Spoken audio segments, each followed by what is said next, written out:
Pox activity అంటే ఆఫీస్లో పనిచేస్తున్నట్టు నటిస్తారంతే. నిజంగా బిజీగా ఉండరు, బిజీగా ఉన్నట్టు యాక్ట్ చేస్తారంతే.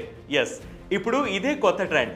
టాక్సిక్ వర్క్ ప్లేస్లో ఉండే ప్రెషర్ నుంచి తప్పించుకోవడానికి ఎంప్లాయీస్ ఎంచుకుంటున్న ఆప్షన్ ఇది. Fake it till you make it. 9 AM to 6 PM employees motto ఇదే. చాలా స్పీడ్గా టైప్ చేయడం, మీటింగ్స్ పేరుతో అటు ఇటు హడావిడిగా పరిగెత్తడం, క్షణాల్లో మెయిల్స్కి రెస్పాండ్ అవడం, ఇలా చాలా ప్రొడక్టివ్గా కనిపిస్తారు. కానీ వాళ్ళు నిజంగా పనిచేస్తున్నారంటే కాదని చెబుతున్నాయి కొన్ని సర్వేలు.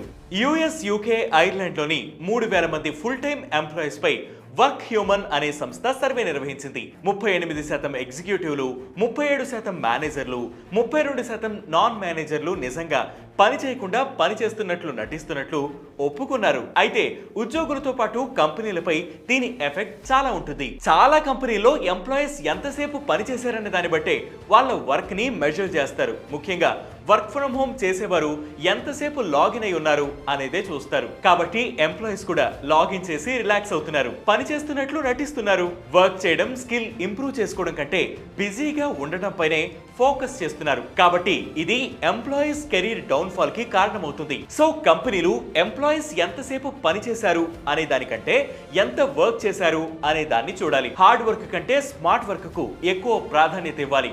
ఎక్కువగా మీటింగ్స్, అనవసరమైన ఈమెయిల్స్ ను ఎంత తగ్గిస్తే అంత మంచిది. అలాగే అవసరమైనప్పుడు చిన్న బ్రేక్స్ తీసుకుంటూ వర్క్ నుంచి డిస్కనెక్ట్ అయ్యే అవకాశం కూడా ఇవ్వాలి. ఫాక్స్ యాక్టివిటీని గుర్తించి పరిష్కరించడం ద్వారా ఇటు కంపెనీకి మంచిది, అటు ఎంప్లాయీస్ కి మంచిది.